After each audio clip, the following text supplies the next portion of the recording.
Seeing green. At the start of the 21st century, everyone agreed that the next big thing was clean technology. It had to be. In Beijing, the smog had gotten so bad that people couldn't see from building to building. Even breathing was a health risk. Bangladesh, with its arsenic-laden water wells, was suffering what the New York Times called the biggest mass poisoning in history. In the US, hurricanes Ivan and Katrina were said to be harbingers of the coming devastation from global warming. Al Gore implored us to attack these problems with the urgency and resolve that has previously been seen only when nations mobilized for war. People got busy, entrepreneurs started thousands of clean tech companies, and investors poured more than $50 billion into them. So began the quest to cleanse the world. It didn't work. Instead of a healthier planet, we got a massive clean tech bubble. Solyndra is the most famous green ghost, but most clean tech companies met similarly disastrous ends. More than 40 solar manufacturers went out of business or filed for bankruptcy in 2012 alone. The leading index of alternative energy companies shows the bubble's dramatic deflation. Truly, why did clean tech fail? Conservatives think they already know the answer. As soon as green energy became a priority for the government, it was poisoned. But there really were, and there still are, good reasons for making energy a priority. And the truth about clean tech is more complex and more important than government failure. Most clean tech companies crash because they neglected one or more of the 7 questions that every business must answer. Ning Dao. 1. The engineering question. Can you create breakthrough technology instead of incremental improvements? 2.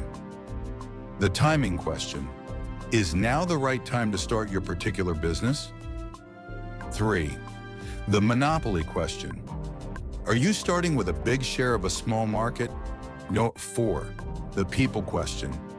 Do you have the right team? 5. The distribution question. Do you have a way to not just create but deliver your product? 6. The durability question. Will your market position be defensible 10 and 20 years into the future? 7. The secret question. Have you identified a unique opportunity that others don't see? We've discussed these elements before. Whatever your industry, any great business plan must address every one of them. If you don't have good answers to these questions, you'll run into lots of bad luck and your business will fail. If you nail all 7, you'll master fortune and succeed. Even getting 5 or 6 correct might work. But the striking thing about the clean tech bubble was that people were starting companies with 0 good answers. And that meant hoping for a miracle. It's hard to know exactly why any particular clean tech company failed, since almost all of them made several serious mistakes. But since any one of those mistakes is enough to doom your company, it's worth reviewing clean tech's losing scorecard in more detail. The engineering question. A great technology company should have proprietary technology an order of magnitude better than its nearest substitute. But clean tech companies rarely produce 2x, let alone 10x improvements. Sometimes their offerings were actually worse than the products they sought to replace. Solyndra developed novel cylindrical solar cells. But to a first approximation, cylindrical cells are only 1/1p as efficient as flat ones. They simply don't receive as much direct sunlight. The company tried to correct for this deficiency by using mirrors to reflect more sunlight to hit the bottoms of the panels. But it's hard to recover from a radically inferior starting point. Companies must strive for 10x better because merely incremental improvements often end up meaning no improvement at all for the end user. Suppose you develop a new wind turbine that's 20% more efficient than any existing technology when you test it in the laboratory. That sounds good at first, but the lab result won't begin to compensate for the expenses and risks faced by any new product in the real world. And even if your system really is 20% better on net for the customer who buys it, people are so used to exaggerated claims that you'll be met with skepticism when you try to sell it. Only when your product is 10x better can you offer the customer transparent superiority. The timing question. Clean tech entrepreneurs worked hard to convince themselves that their appointed hour had arrived. When he announced his new company in 2008, SpectraWatt CEO Andrew Wilson stated that the solar industry is akin to where the microprocessor industry was in the late 1970s. There is a lot to be figured out and improved. The second part was right, but the microprocessor analogy was way off. Ever since the first microprocessor was built in 1970, computing advanced not just rapidly, but exponentially. Look at Intel's early product release history. Truly, the first silicon solar cell, by contrast, was created by Bell Labs in 1954, more than a half-century before Wilson's press release. Photovoltaic efficiency improved in the intervening decades, but slowly and linearly. Bell's first solar cell had about 6% efficiency. Neither today's crystalline silicon cells nor modern thin film cells have exceeded 25% efficiency in the field. There were few engineering developments in the mid-2000s to suggest impending liftoff. Entering a slow-moving market can be a good strategy, but only if you have a definite and realistic plan to take it over. The failed clean tech companies had none. The monopoly question. In 2006, billionaire technology investor John Doerr announced that green is the new red, white, and blue. He could have stopped at red. As Doerr himself said, internet-sized markets are in the billions of dollars. The energy markets are in the trillions. What he didn't say is that huge trillion-dollar markets mean ruthless, bloody competition. Others echoed Doerr over and over. In the 2000s, I listened to dozens of clean tech entrepreneurs begin fantastically rosy PowerPoint presentations with all too true tales of trillion-dollar markets, as if that were a good thing. Clean tech executives emphasize the bounty of an energy market big enough for all comers, but each one typically believed that his own company had an edge. In 2006, Dave Pierce, CEO of solar manufacturer Meosol, admitted to a congressional panel that his company was just one of several very strong startups working on one particular kind of thin film solar cell development. Minutes later, Pierce predicted that Meosol would become the largest producer of thin film solar cells in the world within a year's time. That didn't happen, but it might not have helped them anyway. Thin film is just one of more than a dozen kinds of solar cells. Customers won't care about any particular technology unless it solves a particular problem in a superior way. And if you can't monopolize a unique solution for a small market, you'll be stuck with vicious competition. That's what happened to Meosol, which was acquired in 2013 for hundreds of millions of dollars less than its investors had put into the company.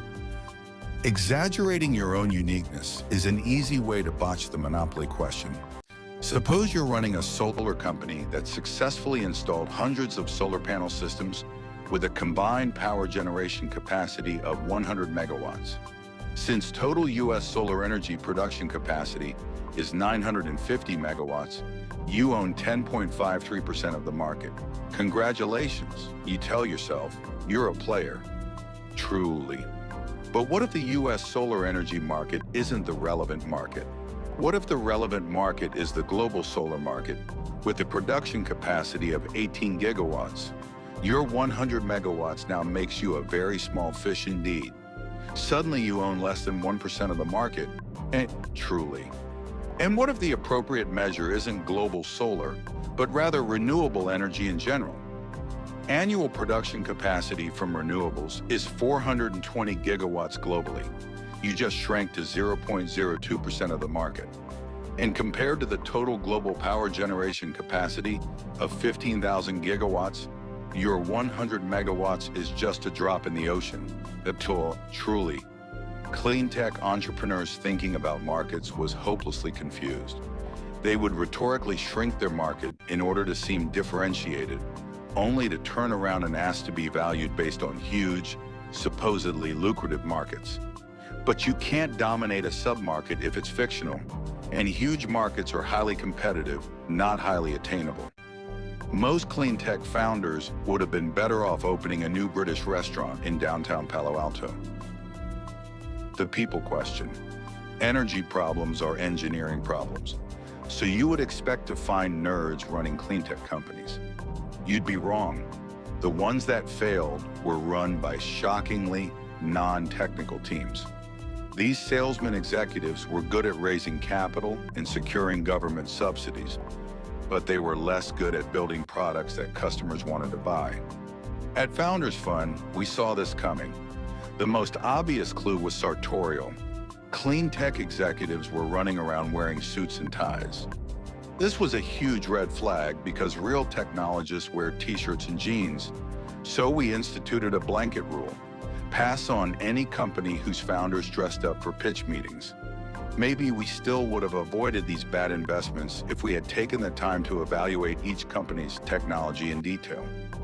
But the team insight, never invest in a tech CEO that wears a suit, got us to the truth a lot faster. The best sales is hidden. There's nothing wrong with a CEO who can sell, but if he actually looks like a salesman, he's probably bad at sales and worse at tech. Truly, Solyndra CEO Brian Harrison, Tesla Motors CEO Elon Musk. The distribution question. Clean tech companies effectively courted government and investors, but they often forgot about customers. They learned the hard way that the world is not a laboratory. Selling and delivering a product is at least as important as a product itself. Just ask Israeli electric vehicle startup Better Place, which from 2007 to 2012 raised and spent more than $800 million to build swappable battery packs and charging stations for electric cars. The company sought to create a green alternative that would lessen our dependence on highly polluting transportation technologies. And it did just that, at least by 1,000 cars, the number it sold before filing for bankruptcy. Even selling that many was an achievement because each of those cars was very hard for customers to buy. For starters, it was never clear what you were actually buying. Better Place bought sedans from Renault and refitted them with electric batteries and electric motors. So were you buying an electric Renault or were you buying a Better Place? In any case, if you decided to buy one, you had to jump through a series of hoops. First, you needed to seek approval from Better Place. To get that, you had to prove that you lived close enough to a Better Place battery swapping station and promise to follow predictable routes. If you passed that test, you had to sign up for a fueling subscription in order to recharge your car. Only then could you get started learning the new behavior of stopping to swap out battery packs on the road. Better Place thought its technology spoke for itself, so they didn't bother to market it clearly. Reflecting on the company's failure, one frustrated customer asked, "Why wasn't there a billboard in Tel Aviv showing a picture of a Toyota Prius for 160,000 shekels and a picture of this car for 160,000 plus fuel for 4 years?" He still bought one of the cars, but unlike most people, he was a hobbyist who would do anything to keep driving it. Unfortunately, he can't. As the Better Place Board of Directors stated upon selling the company's assets for a meager $12 million in 2013, the technical challenges we overcame successfully, but the other obstacles we were not able to overcome. The durability question. Every entrepreneur should plan to be the last mover in her particular market. That starts with asking yourself, what will the world look like 10 and 20 years from now, and how will my business fit in? Few clean tech companies had a good answer. As a result, all their obituaries resemble each other. A few months before it filed for bankruptcy in 2011, Evergreen Solar explained its decision to close one of its U.S. factories. Solar manufacturers in China have received considerable government and financial support. Although our production costs are now below originally planned levels and lower than most Western manufacturers, they are still much higher than those of our low-cost competitors in China. But it wasn't until 2012 that the Blame China chorus really exploded. Discussing its bankruptcy filing, U.S. Department of Energy backed abound.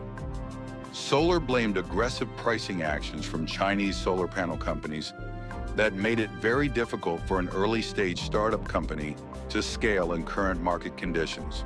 When solar panel maker Energy Conversion Devices failed in February 2012, it went beyond blaming China in a press release and filed a $950 million lawsuit against 3 prominent Chinese solar manufacturers, the same companies that Solindra's trustees in bankruptcy sued later that year on the grounds of attempted monopolization, conspiracy, and predatory pricing. But was competition from Chinese manufacturers really impossible to predict? Clean tech entrepreneurs would have done well to rephrase the durability question and ask, what will stop China from wiping out my business? Without an answer, the results shouldn't have come as a surprise. Beyond the failure to anticipate competition in manufacturing the same green products, clean tech embraced misguided assumptions about the energy market as a whole. An industry premised on the supposed twilight of fossil fuels was blindsided by the rise of fracking. In 2000, just 1.7% of America's natural gas came from fracked shale. 5 years later, that figure had climbed to 4.1%. Nevertheless, nobody in clean tech took this trend seriously. Renewables were the only way forward. Fossil fuels couldn't possibly get cheaper or cleaner in the future. But they did. By 2013, shale gas accounted for 34% of America's natural gas, and gas prices had fallen more than 70% since 2008, devastating most renewable energy business models. Fracking may not be a durable energy solution either, but it was enough to doom clean tech companies that didn't see it coming. The secret question. Every clean tech company justified itself with conventional truths about the need for a cleaner world. They deluded themselves into believing that an overwhelming social need for alternative energy solutions implied an overwhelming business opportunity for clean tech companies of all kinds. Consider how conventional it had become by 2006 to be bullish on solar. That year, President George W. Bush heralded a future of solar roofs that will enable the American family to be able to generate their own electricity. Investor and clean tech executive Bill Gross declared that the potential for solar is enormous. Suvi Sharma, then CEO of solar manufacturer Solaria, admitted that while there is a gold rush feeling to solar, there's also real gold here. Or, in our case, sunshine. But rushing to embrace the convention sent scores of solar panel companies, Q-Cells, Evergreen Solar, SpectraWatt, and even Gross's own energy innovations, to name just a few, from promising beginnings to bankruptcy court very quickly. Each of the casualties had described their bright futures using broad conventions on which everybody agreed. Great companies have secrets, specific reasons for success that other people don't see. The myth of social entrepreneurship. Clean tech entrepreneurs aim for more than just success as most businesses define it. The clean tech bubble was the biggest phenomenon and the biggest flop in the history of social entrepreneurship. This philanthropic approach to business starts with the idea that corporations and nonprofits have until now been polar opposites. Corporations have great power, but they're shackled to the profit motive. Nonprofits pursue the public interest, but they're weak players in the wider economy. Social entrepreneurs aim to combine the best of both worlds and do well by doing good. Usually they end up doing neither. The ambiguity between social and financial goals doesn't help, but the ambiguity in the word social is even more of a problem. If something is socially good, is it good for society or merely seen as good by society? Whatever is good enough to receive applause from all audiences can only be conventional, like the general idea of green energy. Progress isn't held back by some difference between corporate greed and nonprofit goodness. Instead, we're held back by the sameness of both. Just as corporations tend to copy each other, nonprofits all tend to push the same priorities. Clean tech shows the result. Hundreds of undifferentiated products, all in the name of one overbroad goal. Doing something different is what's truly good for society. And it's also what allows a business to profit by monopolizing a new market. The best projects are likely to be overlooked, not trumpeted by a crowd. The best problems to work on are often the ones nobody else even tries to solve. Tesla, 7 for 7. Tesla is one of the few clean tech companies started last decade to be thriving today. They rode the social buzz of clean tech better than anyone, but they got the 7 questions right, so their success is instructive. Technology. Tesla's technology is so good that other car companies rely on it. Daimler uses Tesla's battery packs, Mercedes-Benz uses a Tesla powertrain, Toyota uses a Tesla motor. General Motors has even created a task force to track Tesla's next moves. But Tesla's greatest technological achievement isn't any single part or component, but rather its ability to integrate many components into one superior product. The Tesla Model S sedan, elegantly designed from end to end, is more than the sum of its parts. Consumer Reports rated it higher than any other car ever reviewed, and both Motor Trend and Automobile magazines named it their 2013 Car of the Year. Timing. In 2009, it was easy to think that the government would continue to support clean tech. Green jobs were a political priority, federal funds were already earmarked, and Congress even seemed likely to pass cap-and-trade legislation. But where others saw generous subsidies that could flow indefinitely, Tesla CEO Elon Musk rightly saw a one-time-only opportunity. In January 2010, about a year and a half before Solyndra imploded under the Obama administration and politicized the subsidy question, Tesla secured a $465 million loan from the U.S. Department of Energy. A